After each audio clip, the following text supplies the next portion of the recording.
Então, pessoal, vamos para a parte 2 do vídeo. Aqui a gente vai analisar os resultados trimestrais, os resultados anualizados, indicadores de governança e outros indicadores fundamentalistas. A primeira parte foi sobre o balanço patrimonial. Se você não viu, clique no link aqui que está na descrição abaixo. É muito importante a gente entender o balanço patrimonial da empresa, pois é ele que vai nos mostrar a sustentabilidade de a empresa passar por momentos de turbulência, como esses momentos que estamos passando. Então vamos começar, galera. A evolução dos resultados da empresa aqui são contas da DRE, contas de resultado, desde o resultado bruto até resultado operacional e o lucro líquido, também o resultado financeiro. A gente percebe aqui que a empresa vinha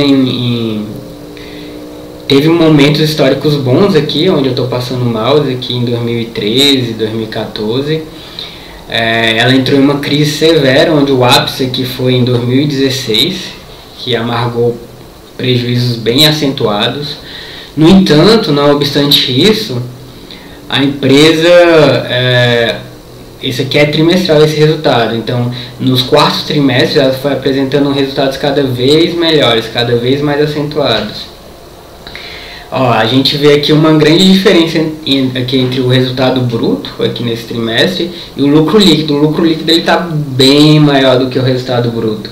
Por que isso acontece? Bom, isso acontece porque a empresa apresentou outras receitas operacionais, um valor bastante expressivo aqui, de 248 milhões, que foi inclusive maior do que suas receitas recorrentes, né? Foi inclusive maior do que suas receitas recorrentes. Então, se a gente pegar as receitas operacionais aqui da empresa, a gente vê de novo um movimento de boas receitas, caindo até chegar aqui no auge da crise, e depois a empresa se recuperando em termos de receitas operacionais também. Essa empresa, como a gente viu, ela diversificou bastante o portfólio. É uma empresa que hoje trabalha em 4 grandes áreas, né? E eu mostrei inclusive o organograma dessa empresa, que está no vídeo passado, eu recomendo vocês assistirem. Mas o que chama a atenção aqui, em termos de receitas de vendas, é como nos últimos 2 trimestres de 2019 foram trimestres bastante positivos para a empresa. A gente sempre analisa aqui o quarto trimestre de 2019 em relação ao quarto trimestre de 2018, em relação ao quarto trimestre de 2017, por aí vai. Então a gente vê que a empresa saiu aqui em termos de receita de 79 milhões, né? Em 2016 foi para 84 milhões, 136 milhões e 186 milhões, uma ascensão pós-crise muito positivas em termos de receitas operacionais. A gente vê aqui também que com essas outras receitas operacionais, que eu vi que sempre no último trimestre de cada exercício a empresa apresenta bons números nessa conta de outras receitas operacionais. Eu tentei procurar o motivo nas notas explicativas, não encontrei. Se alguém souber, por favor, coloque aqui nos comentários. Mas essas outras receitas operacionais tornaram o lucro líquido da empresa bem mais acentuado se comparado ao resultado bruto ou ao EBIT, né, se a gente desconsiderar essas receitas não recorrentes. Então vamos retornar aqui nesse gráfico e analisar dessa vez as margens, né? As margens também aqui no último trimestre tem um movimento de ascensão. De novo aqui a gente vê a margem líquida bastante prejudicada aqui, né?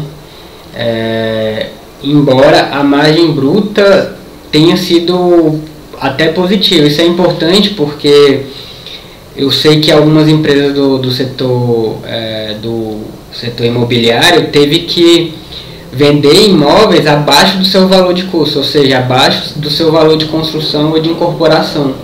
Muitas empresas tiveram de fazer isso para gerar caixa, para ter caixa suficiente para pagar seu endividamento, né? Não foi o caso da JHSF, ela apresenta margem bruta consistente aqui ao longo do tempo, mesmo em seu momento mais crítico. No último trimestre ela apresentou uma margem bruta de quase 53%, o que é muito bom mesmo. O Buffett ele fala de 40%. A margem operacional da empresa está em 29%. Também está bom. A gente sempre pega um indicador baseado na filosofia do Buffett de 40, 30 e 20, né? 40 bruta, 30 operacional e 20 margem líquida. Margem líquida aqui ela está muito alta, 109%, ou seja, significa que em termos de lucro líquido foi maior do que a própria receita. De novo, por causa dessas outras receitas operacionais aqui, de 248 milhões, que jogou o resultado bem para cima. Mas de uma forma geral, o resultado do último trimestre ele foi muito positivo, tanto o resultado operacional, inclusive o resultado financeiro aqui, que embora foi negativo também, ele foi bem menos negativo, ou seja, a empresa pagou bem menos juros no último trimestre, né? Então a empresa realmente estava conseguindo se recuperar e melhorar bastante seus resultados, né? Aqui é a evolução do EBIT. O EBIT ele foi comparativamente aos exercícios pretéritos bom, né? Ele foi bom, bem melhor do que os momentos de crise que a empresa estava passando, mas ele foi inferior ao terceiro trimestre de 2019, né? Em termos de lucro líquido, a empresa apresentou recorde, né?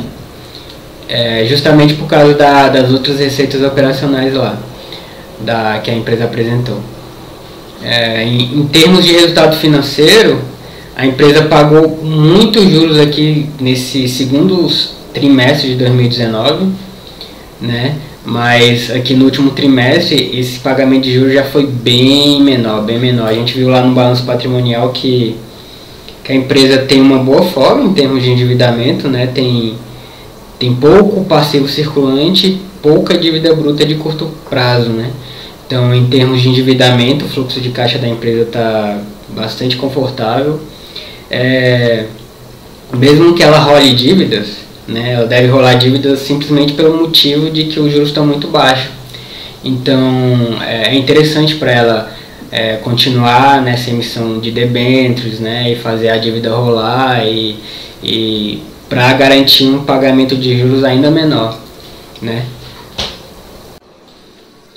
Quero mostrar esse gráfico aqui para vocês. Eu não estou mostrando todos os gráficos, estou pulando vários, mais para fins de didática, né. E o que eu quero mostrar para vocês é esse grande aumento de caixa aqui no último trimestre. Isso aqui foi decorrente do follow-on que a empresa teve no último trimestre de 2019, onde aumentou a conta ali do patrimônio líquido, né? E aumenta aqui, isso foi revertido em termos de caixa, né?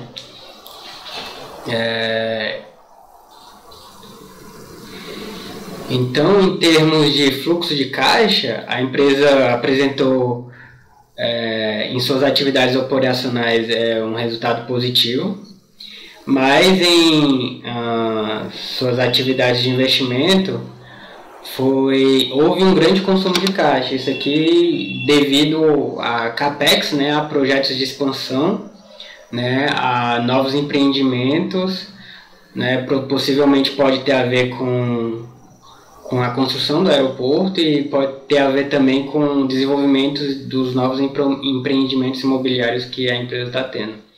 Aqui eu não tenho as atividades de financiamento, aqui está tudo zerado por causa da minha base de dados. Peço desculpas em relação a isso, vou melhorar essa base de dados.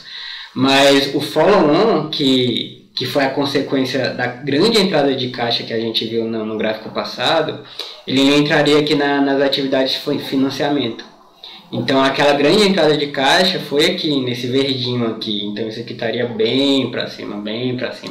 Até porque ele tem que cobrir essas atividades aqui de investimentos em termos de fluxo de caixa.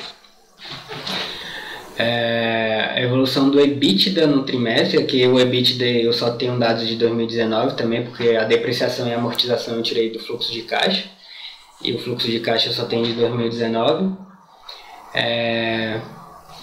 Enfim, ele tem aquele movimento parecido com o EBIT, né? Foi relativamente menor desse trimestre para esse trimestre, mas bem melhor do que esses 2 primeiros trimestres aqui de 2019, né? Aqui a margem EBITDA, né? Ela é parecida com a margem operacional, a diferença é que a gente considera a depreciação e a amortização aqui também. E a margem EBITDA dela também foi bem razoável, né? Ela foi bem razoável.